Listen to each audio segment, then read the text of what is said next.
Now see first of all environment, कि environment क्या होता है। ठीक है, जैसे कि मैंने आपको कहा environment means our surrounding, means our surrounding जितनी भी चीजें हैं वो किसमें आती है, एनवायरमेंट में आती है। Our surrounding is called environment. ठीक है, हमारे आजू बाजू में जो भी चीजें हैं it includes in environment. Living organisms, ठीक है, हमारे आजू बाजू में आपको अलग अलग चीजें देखने को मिलेंगी, अलग अलग एनवायरमेंट आपको देखने को मिलेगा। ठीक है, चाहे फिर वो प्लांट्स हो, एनिमल्स हो, या फिर हम ह्यूमन बीइंग्स भी क्यों ना हो, हम सबके लिए हमें अलग अलग एनवायरमेंट देखने को मिलेगा। ठीक है, कि हम सब लोग एक अलग अलग एनवायरमेंट में सरवाइव कर सकते हैं। सब लोग एक ही एनवायरमेंट में सरवाइव नहीं कर सकते।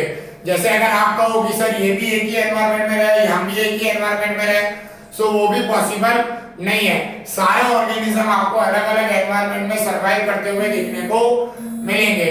Means all organism survive in the different different environment. और एनवायरमेंट क्या बताता है हमें, environment is a stage of living, means आपका लिविंग कहां पे हो सकता है उसका जो स्टेज है वो हमें एनवायरमेंट में से ही पता चलता है। जैसे कि अगर आप देखो हम ह्यूमंस में भी आपको हम अलग अलग एनवायरमेंट में सरवाइव करते हुए देखने को मिलेंगे। कई सारे ह्यूमन बीइंग सिटी में रहते हैं, कोई विलेज में रहता है। ठीक है, तो ऐसे मतलब वहां पर आपको पता है दोनों तरफ एनवायरमेंट बिल्कुल अलग अलग है, चाहे फिर वो विलेज हो चाहे फिर वो हमारा सिटी एरिया क्यों ना हो। सिटी में भी आपको पता है टाउन सिटी आती है, टाउन्स आते हैं, मॉडर्न सिटीज अब आपको देखने को मिलेगी।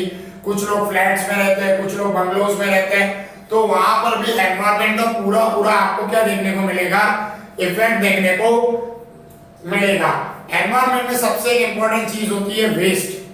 ठीक है, जो एनवायरमेंट को सबसे ज्यादा हार्मफुल करती है, वेस्ट पार्टिकल्स, वेस्ट प्रोडक्ट, ये सब कुछ आपको क्या देखने को मिलेगा कि ये एनवायरमेंट को हार्म, मतलब ये जो होते हैं ये क्या करते हैं, एनवायरमेंट को हार्म करना स्टार्ट कर देते हैं। और इन्हीं की वजह से हमारे एनवायरमेंट में कई बार बहुत सारे चेंजेस भी देखने को मिलते हैं। Means due to the waste आपको क्या देखने को मिलेगा, एनवायरमेंट में चेंजेस देखने को मिलेंगे। अब इन्हीं वेस्ट की वजह से आपको क्या देखने को मिलता है, सबसे पहले पॉल्यूशन देखने को मिलता है। आप सब पॉल्यूशन के बारे में जानते हो। ठीक है, हम इसको अलग अलग मतलब अलग अलग डेफिनेशन उसकी दे सकते हैं। ठीक है, अब अगर हम देखें तो एनी अनडिजायरेबल, ठीक है, कोई भी अनडिजायरेबल क्यों ना हो, चाहे वो फिजिकली, केमिकली और उसके बायोलॉजिकल कैरेक्टर्स हमारे एनवायरमेंट को इफेक्ट करें। Any undesirable substance effect physically, chemically और biologically the environment is called pollution. ठीक है, एनवायरमेंट के अगर अकॉर्डिंग हम पॉल्यूशन की डेफिनेशन देखें सो वो क्या होता है, एनी सब्सटेंस, अनडिजायरेबल सब्सटेंस जिसकी हमें जरूरत भी नहीं है, वो हमारे एनवायरमेंट में फिजिकली, केमिकली या बायोलॉजिकली कुछ ना कुछ इफेक्ट करे, किसमें, हमारे एनवायरमेंट में, तो उसे हम क्या कहते हैं, पॉल्यूशन कहते हैं। पता चला?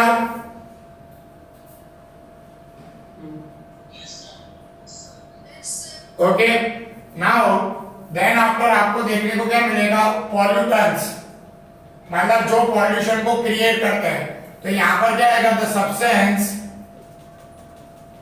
ठीक है, ऐसे सब्सटेंस जो क्रिएट करते हो, क्या क्रिएट करते हो, हमारे लिए पॉल्यूशन क्रिएट करते हो। सो यहां पर आप क्या लिखोगे, the substance release in the environment and affect it. ठीक है, क्या करें, हमारे एनवायरमेंट में, मतलब जैसे सब्सटेंस जो हमारे एनवायरमेंट में रिलीज होते हैं और क्या करते हैं, उसको इफेक्ट करने का काम करते हैं, the substance released in the environment and affected is known as a pollutant. मतलब जो एनवायरनमेंट में रिलीज हो और हमें इफेक्ट करे उसे हम क्या कहते हैं, पॉल्यूटेंट कहते हैं। ओके, नाउ मेन चीज क्लासिफिकेशन ऑफ वेस्ट। देखो लास्ट ईयर बोर्ड के पेपर में ये क्वेश्चन पूछा गया था, classification of the waste. Waste आपको दो टाइप के देखने को मिलेंगे, ठीक है। पहला होता है बायोडिग्रेडेबल वेस्ट, दूसरा होता है non biodegradable waste.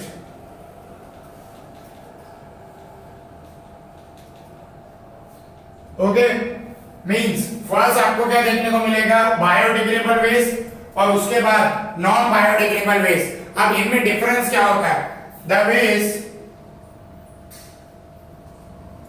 which can decompose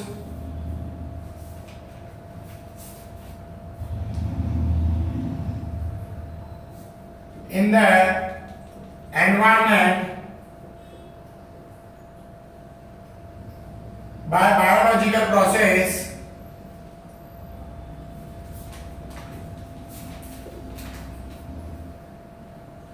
is called biodegradable waste।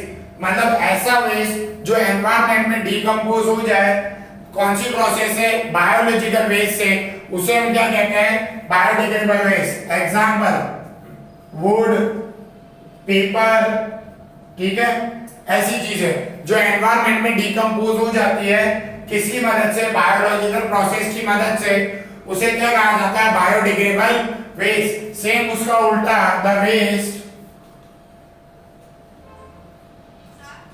which, बोलो बेटा, the waste which can be decomposed in the environment, मतलब ऐसा वेस्ट जो एनवायरनमेंट में डिकम्पोज हो जाए, मतलब चला ही जाए, उसे हम क्या कहते हैं, बायोडिग्रेडेबल वेस्ट। लेकिन कौन सी प्रोसेस से, बायोलॉजिकल प्रोसेस। एग्जांपल आपको वुड और पेपर, अगर आप वुड और पेपर को एनवायरनमेंट में छोड़ दो तो अपने आप डिकम्पोज हो जाएगा। But non biodegradable, the waste which cannot decompose in the environment by biological process। अगर आप उसको रिसाइकल रीयूज करोगे तो वो हो सकता है, बट बाय बायोलॉजिकल प्रोसेस मतलब अपने आप एनवायरनमेंट में ही, is called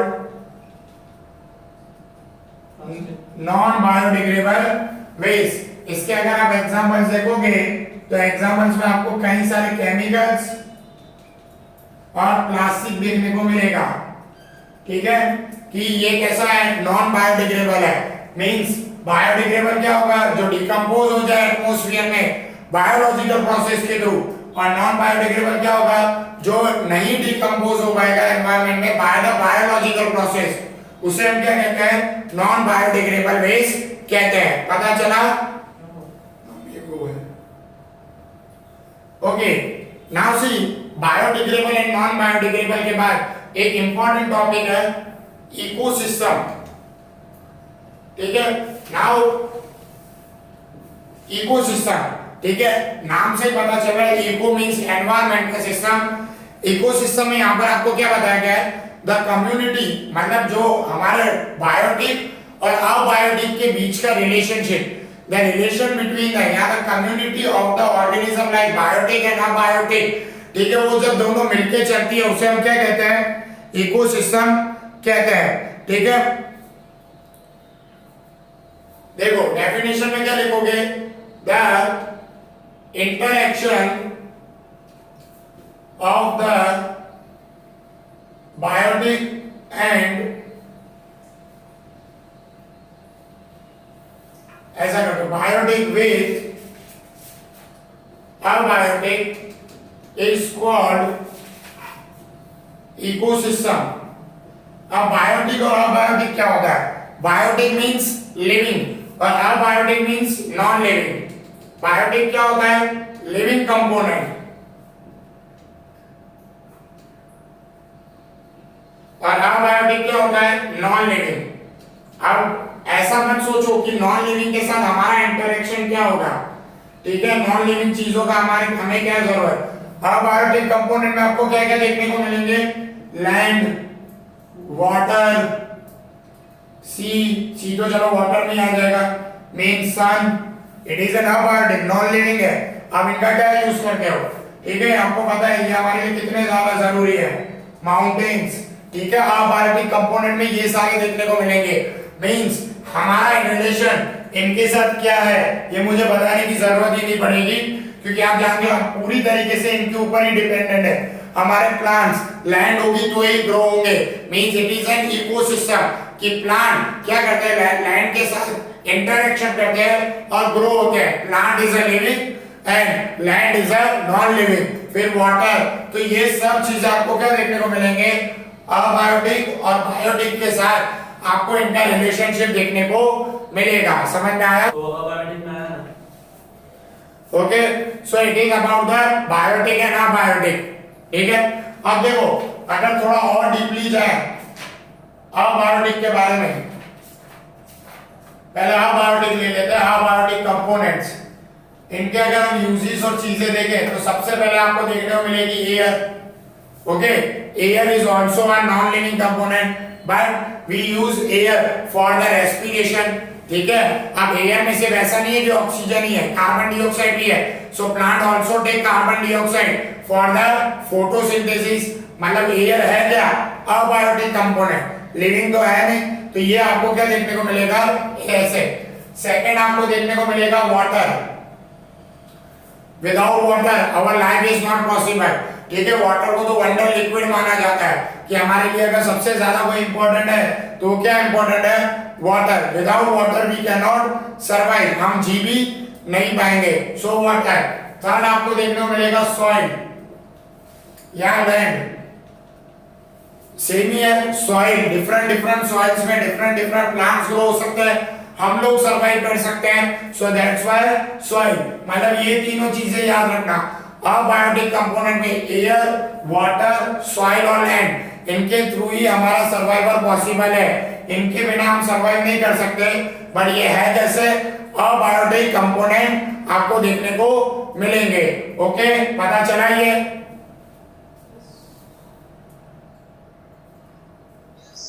okay, now see biotic component.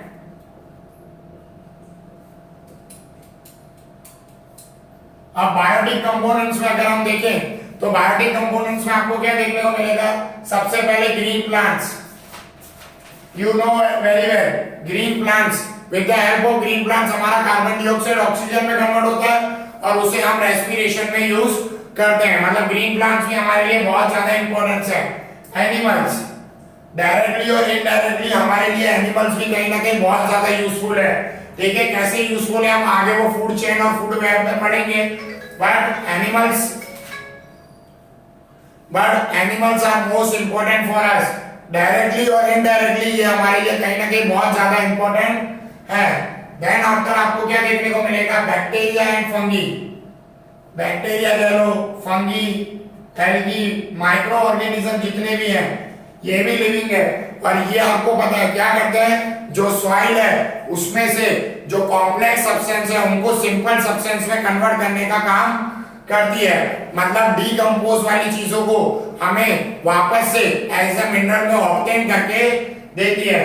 Means biotic component में अगर देखें तो ये तीनों हमारे लिए बहुत ज्यादा जरूरी है, green plants, animals and last bacteria, fungi और algae, means micro organisms. Okay, समझ में आया यहाँ तक कि इकोसिस्टम में से कैसे एनर्जी ट्रांसफर होती है, means how the energy will be transfer from the one organism to another. जैसे आपने देखा कि चलो प्लांट्स में जा रही है, प्लांट्स में से हम में आएगी, जैसे मैंने अभी आपको कहा ग्रीन प्लांट नेसेसरी है वो हमें एनर्जी देते हैं। सो कैसे, तो सबसे पहले आपको क्या देखने को मिलता है, हमारे मेन लीडर सन, ठीक है। ये बहुत इंपॉर्टेंट है, भले है ये कितना भी हमें गर्मी दे दे, कुछ भी दे दे, पर इसके बिना कुछ भी पॉसिबल नहीं है। Without sun we can not survive. बिना सन के हमारे अर्थ पे कुछ भी पॉसिबल नहीं है, कुछ भी नहीं, रेनफॉल भी नहीं, स्नोफॉल भी नहीं। जब तक ये है तब तक सब कुछ होगा, नहीं तो नहीं होगा। Okay, so that's why most important is sun. Sun अपनी लाइट किसको देता है? प्रोड्यूसर्स को। मूवी के प्रोड्यूसर्स नहीं है, प्लांट प्रोड्यूसर्स। हमारे लाइफ में हमारे लिए प्रोड्यूसर्स कौन है? प्लांट। ठीक है, तो ये एनर्जी किसको जाती है? प्लांट्स को जाती है। देन आफ्टर फ्रॉम प्लांट्स ये किसमें जाएगी? कंज्यूमर्स में। ठीक है, वी आर द कंज्यूमर्स। ठीक है, सो कंज्यूमर्स के अंदर आपको एनर्जी जाते हुए देखने को मिलेगी। फ्रॉम कंज्यूमर्स हम क्या हो जाएंगे? डिकम्पोज हो जाएंगे। देखो डिकम्पोज प्लांट्स भी होते हैं, सो ये चीज प्लांट्स में भी देखने को मिलेगी। ठीक है, हम क्या हो जाते हैं? डिकम्पोजर्स हो जाते हैं, मतलब हम डिकम्पोज हो जाते हैं। फिर यही डिकम्पोजर्स वापस किसमें मिक्स हो जाते हैं? सॉइल में मिक्स हो जाते हैं। ठीक है, और वापस सॉइल में से ये सारे मिनरल्स किसको मिल जाएंगे? प्रोड्यूसर्स को मिल जाएंगे। मतलब ये कंटिन्यूअसली चलता ही रहेगा। और सनलाइट तो पता है आपके पास, हमारे पास अनलिमिटेड अवेलेबल है। मिनरल्स कहां से मिलेंगे? सॉइल में से। प्रोड्यूसर मतलब प्लांट्स लेंगे, कंज्यूमर डिकम्पोज होंगे, फिर से ये कंटिन्यू साइकिल चलती रहेगी। सो ये क्या है? फ्लो चार्ट ऑफ इकोसिस्टम, कि इकोसिस्टम में सारी चीजें कैसे फ्लो करती है। सो it is an flow chart of the ecosystem आपको देखने को मिलेगा। समझ में आया? आपको पता है कि यहां पर किस चीज का ट्रांसफर होगा? एनर्जी का ट्रांसफर होगा from one medium to another. Medium means producer से कंज्यूमर्स में, कंज्यूमर्स वापस डिकम्पोज हो जाएंगे और सॉइल में बन जाएंगे। सो दैट्स व्हाई हमें इनको बैलेंस करके चलना बहुत ज्यादा जरूरी है। इकोसिस्टम में बैलेंस ऑफ एन इकोसिस्टम होना बहुत ज्यादा जरूरी है। मतलब इन सबका एक लेवल बनाए रखना है हमें। कुछ भी ज्यादा नहीं होना चाहिए, कुछ भी कम नहीं होना चाहिए। एनिमल ज्यादा हो जाएंगे तो भी हमारे लिए हार्मफुल है, प्लांट्स भी ज्यादा हो जाएंगे तो भी हमारे लिए हार्मफुल है। हार्मफुल इन द सेंस फिर ज्यादा चीज की जरूरत रहेगी इकोसिस्टम के अकॉर्डिंग। ठीक है, कि उन्हें ज्यादा सनलाइट चाहिए, ज्यादा कार्बन डाइऑक्साइड चाहिए, ऐसे नो डाउट वो ज्यादा ऑक्सीजन नहीं बनाएंगे। बट एक इकोसिस्टम को बैलेंस करने के लिए हमें इन सब चीजों को क्या करके चलना पड़ता है? बैलेंस करके चलना पड़ता है। So balance of an ecosystem is also necessary for the system में डिस्कस किया कि जो भी हमारे अंदर आते, मतलब हम ऑर्गेनिज्म एक दूसरे पे डिपेंड है, तो यहाँ पर हमारी क्या बनती है? Food chain. ठीक है, अब फूड चेन कैसे? ठीक है, so from producers, primary consumer, consumers, secondary consumer and tertiary consumers. अब देखो कैसे, तो देखो it is N plant. Plant को किसने खाया? सपोज प्राइमरी कंज्यूमर्स हम ले लेते हैं ग्रास हॉपर। ग्रास हॉपर को कौन खाएगा? फ्रॉग। फ्रॉग को स्नेक। ठीक है, मींस प्लांट्स जो होते हैं उनको कौन खाया जाता है? Grass hopper. ग्रास हॉपर को फ्रॉग, फ्रॉग को स्नेक। यहां पर अगर आपको प्रॉपर लेना हो तो ग्रास ले लो। ठीक है, it is N producer, primary consumer, secondary consumer and snake. वैसे आगे भी होता है, स्नेक को कौन कहा जाता है? ईगल। ठीक है, समझ में आया? सो ऐसे। फिर अगर दूसरा देखें तो अगर प्लांट्स, प्लांट्स को कौन कहा जाता है? डियर। एंड डियर को टाइगर या लॉयन, जो भी रखना हो। तो इसमें आपको यहां का भी देखने को मिलेगा कि प्राइमरी कंज्यूमर और सेकेंडरी कंज्यूमर आपको देखने को मिलेगा। किसी किसी में टर्शियरी, टर्शियरी से ज्यादा भी आपको देखने को मिलेगा। देखो ज्यादा आगे जाना है ना, इट इज नॉट गुड, क्योंकि वहां पर एनर्जी का ट्रांसफॉर्मेशन इतना ज्यादा नहीं होगा था। वो कैसे नहीं होगा था वो मैं आगे बताऊंगा। ठीक है, producers it is a grass, grass ऊपर फ्रॉग, स्नेक और eagle. Plant, deer and food, sorry tiger and lion. So ये आपकी क्या है? फूड चेन है। मतलब फ्रॉम प्लांट्स, कंज्यूमर्स में आपको ट्रांसफर होते हुए देखने को मिलेगा। अगर आपको क्या देखने को मिलेगा? From producers we go to the primary consumer, primary consumer से सेकेंडरी कंज्यूमर, सेकेंडरी से टर्शियरी कंज्यूमर्स में हम आपको जाते हुए देखने को मिलेंगे। ट्रॉपिकल लेवल, ठीक है, ट्रॉपिकल लेवल मींस देखो मैं एक पिरामिड बना रहा हूं, इसके जरूर समझ से देखो यहां पर आपको सबसे ज्यादा क्या देखने को मिलेंगे, प्रोड्यूसर्स, फिर प्राइमरी कंज्यूमर्स, सेकेंडरी, टेरिटरी मतलब टर्शियरी कंज्यूमर्स। देखो मैंने यहाँ पे यूं क्यों बनाया है, ठीक है, मतलब प्रोड्यूसर्स, प्राइमरी, सेकेंडरी, मैं प्राइमरी को मतलब प्रोड्यूसर्स को ऊपर भी ले सकता था। व्हाई? बिकॉज प्रोड्यूसर्स का नंबर हमेशा ज्यादा होता है। जैसे जैसे आप ऊपर जाओगे नंबर ऑफ ऑर्गेनिजम्स कम होते जाएंगे, ठीक है, मतलब जितने हमारे पास प्रोड्यूसर्स है ना उससे कम हमारे पास कंज्यूमर्स हैं प्राइमरी, उससे कम हमारे पास सेकेंडरी कंज्यूमर है, और उससे कम हमारे पास टर्शियरी कंज्यूमर्स हैं। देखो कैसे, जैसे प्लांट है, डियर, टाइगर और लॉयन, सपोज टाइगर, तो जितने प्लांट्स हैं उतनी हमारे पास डियर नहीं है, उनका नंबर कम है।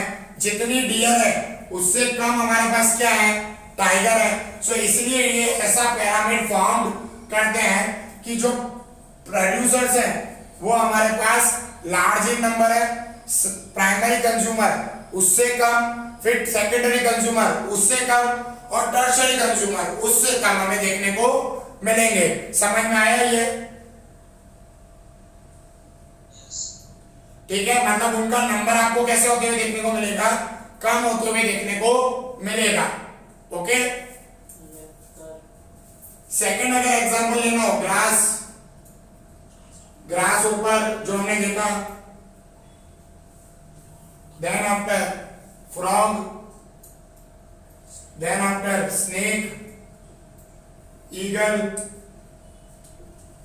ओके, सो ये ग्रास ऊपर से मतलब ग्रास जितनी है उससे कम नंबर किसका है, ग्रास ऊपर का, उससे कम फ्रॉग का, उससे कम स्नेक, और उससे कम आपको क्या देखने को मिलेंगे, ईगल देखने को मिलेंगे।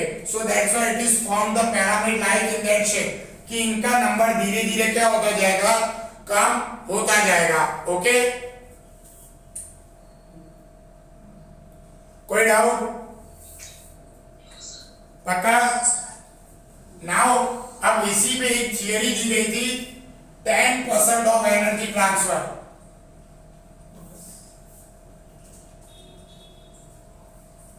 अब ये यहां पे ध्यान से समझना, 10% ऑफ एनर्जी ही सिर्फ ट्रांसफर होती है एक कंज्यूमर मतलब प्रोड्यूसर से कंज्यूमर में और प्राइमरी कंज्यूमर्स में। देखो कैसे, जैसे सपोज ये ग्रास के पास 10,000 किलो कैलोरीज एनर्जीज है, 10,000 मतलब ग्रास ऊपर में सिर्फ इसका 10% ही आएगा।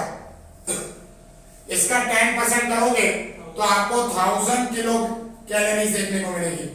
मतलब ग्रास ऊपर में कितनी आई, 1000, फ्रॉग में कितनी आएंगी, 100, स्नेक में 10 किलोग्राम देखने को मिलेगी, और ईगल में सिर्फ 1।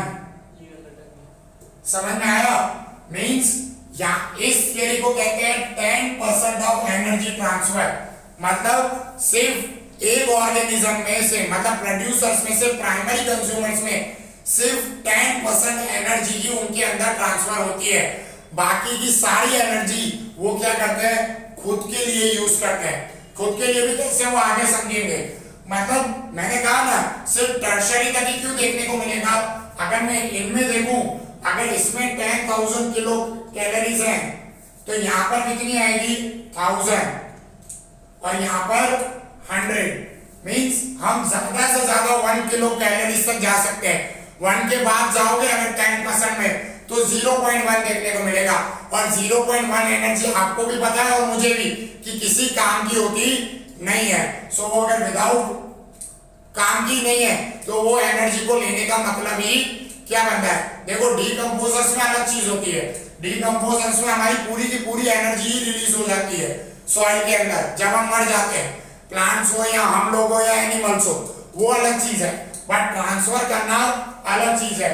तो ट्रांसफर में कितनी परसेंट ट्रांसफर होती है, सिर्फ और सिर्फ 10% एनर्जी ही आपको ट्रांसफर होते हुए देखने को मिलेगी। समझ में आया? एनर्जी चाहिए। 6 चैप्टर में हमने देखा था कि कोई भी प्रोसेस आपको करनी है उसके लिए आपको क्या चाहिए, एनर्जी। डाइजेशन हो, एक्सक्रिएशन हो, ठीक है, फिर रेस्पिरेशन हो, सबसे इंपॉर्टेंट जिसमें सबसे ज्यादा एनर्जी जाती है रिप्रोडक्शन हो, ठीक है, फिर लोकोमोशन हो, चलना फिरना, ये सब है। यहां तक कि मैं बोल रहा हूं तो मैं भी क्या यूज कर रहा हूं, एनर्जी यूज कर रहा हूं। अगर मुझे गेन करना होगा तो मैं भी सिर्फ 10% ही गेन कर पाऊंगा, यहाँ की 10% से कम भी कर पाऊं, ठीक है, भरोसा नहीं। बट ऑल फ्रॉम दिस, मतलब ये सारी चीजों का हम यूज करके सिर्फ कितने परसेंट एनर्जी रिलीज कर पाते हैं, 10% ही एनर्जी हमारी बॉडी में से क्या होती है, रिलीज होती है। सो इसीलिए बाकी की 90% एनर्जी क्या होती है, वो हम लोग अपने लिए यूज कर देते हैं। समझ में आया? की बात आती है ना, तब हम बहुत कॉन्शियस रहते हैं। जैसे प्लांट में आपने देखा था, मैंने कहा था उनके पास ऑक्सीजन बहुत सारा होता है पर वो रिलीज बहुत कम करते हैं। चैप्टर नंबर 6 में मैंने आपको बताया था, वो सारा का सारा नहीं दे देंगे, ठीक है। आज अगर आपके घर पे कोई भीख मांगने आता है तो आप अपनी सारी जायदाद नहीं दे सकते, ठीक है, आप अपने में से थोड़ा बहुत हिस्सा दे सकते हो। चलो भाई हमारे लिए इतनी स्ट्रेंथ पॉसिबल है, हम इतना दे पा रहे हैं। ऐसा माना जाता है कि 10% तक ही एनर्जी गेनिंग होती है, बाकी ऐसा नहीं कि आप सब कुछ अपना दे दो। आप प्लांट को, जब फार्मर्स भी जब प्लांट को ग्रो करते हैं, प्लांट्स को पता होता है कि एक ना एक दिन हमें कटना ही है, ठीक है। जैसे आपको पता है एक ना एक दिन हमें मरना है, पर ऐसा थोड़ी मरने वाले हैं तो सारी एनर्जी दे के मरे, हम तब भी अपने अंदर एनर्जी रख के ही मरते हैं। ओके ओके, नाउ सी, अभी तक हमने क्या देखा, फूड चेन के बारे में देखा, ट्रॉपिकल लेवल देखे कि ट्रॉपिकल लेवल्स कैसे फॉर्म होते हैं। अब आ जाते हैं मेन चीज पे, फूड वेब। फूड वेब मतलब पूरा हम एक दूसरे से इंटरकनेक्टेड कैसे हैं सारे ऑर्गेनिज्म एक दूसरे से, ठीक है। जैसे यहाँ पर मैं देखो थोड़ा सा ट्राई करता हूँ बताने की, क्योंकि इतना ज्यादा पॉसिबल नहीं है। ग्रास से ग्रास ऊपर, फ्रॉग, स्नेक, ईगल, यहां पर मैं कोई प्लांट सपोज कर लेता हूं, डियर, ठीक है, डियर को सपोज कर लो फॉक्स, तो ईगल को, फॉक्स को ईगल भी खा सकता है। फिर डियर को और कौन खा सकता है, टाइगर, लॉयन, ठीक है। फिर यहां पर प्लांट्स में मैं अगर वाइल्ड बफेलो ले लूं, lion, tiger, also interact by fox. Fox को कौन खा सकता है, ईगल। ये डिकम्पोज हो जाने के बाद, मरने के बाद इनको भी कौन खा सकता है, ईगल खा सकता है। फ्रॉग को आपको कौन देखने को मिलेगा, दूसरा, स्नेक को क्रो खा सकते हैं। देखो ग्रास ऊपर, रैट, ठीक है, रैट भी ग्रास ऊपर को खाते हैं। फिर रैट को कौन खा जाता है, स्नेक खा जाता है। फॉक्स, रैट भी खा जाते हैं, ठीक है। सो ये पूरा फूड वेब के जैसे बनता जाएगा, एक मतलब पूरा छत्ता जैसा बनेगा, जिसमें आपको देखने को मिलेगा कि कोई भी किसी को खा सकता है, मतलब अंदर अंदर ही आपको एक दूसरे से इंटरेक्ट देखने को मिलेंगे। जैसे एक्वाटिक प्लांट्स ले लो, हमने अभी तक एक्वाटिक का नहीं लिया ना, एक्वाटिक प्लांट्स, फिर स्कॉर्पियो, ठीक है, फिर small fishes, large fishes, shark, well, ये सब, ठीक है। अब इसमें क्या होता है, कई बार ईगल फिशिस को भी खा जाता है, देखा है ना, पानी में से ले जाता है। सो लार्ज फिशिस को भी ले जा सकता है, ये आपको देखने को मिलेगा, ठीक है। फिर स्नेक ऑल्सो फिशिस को ले जाएगा, फिर लार्ज फिशिस को भी स्नेक खा सकता है, ठीक है। तो मतलब ये एक दूसरे से आपको अंदर अंदर क्या देखने को मिलेंगे, इंटरएक्ट देखने को मिलेंगे। जैसे फिर प्लांट है, रैबिट, फॉक्स, टाइगर, लॉयन, ठीक है, ऐसे देखने को मिलेंगे। मतलब ये कंप्लीटली एक वेब लाइक स्ट्रक्चर आपको बनते हुए देखने को मिलेगा कि ये अंदर अंदर एक दूसरे से कितने ज्यादा इंटरैक्ट है। सो it is N all about the food web, कि वो क्या बनाते हैं, पूरा एक वेब बनाते हैं जिसके अंदर आपको ये सारी चीजें देखने को मिलेंगी। Okay, it is an transfer of energy, so it is an energy flow, कि कंटिन्यूस एनर्जी फ्लो होती रहेगी from one organism to another, पर कितनी, सेफ और सेफ उसका 10%। ओके, समझ में आया, कोई डाउट?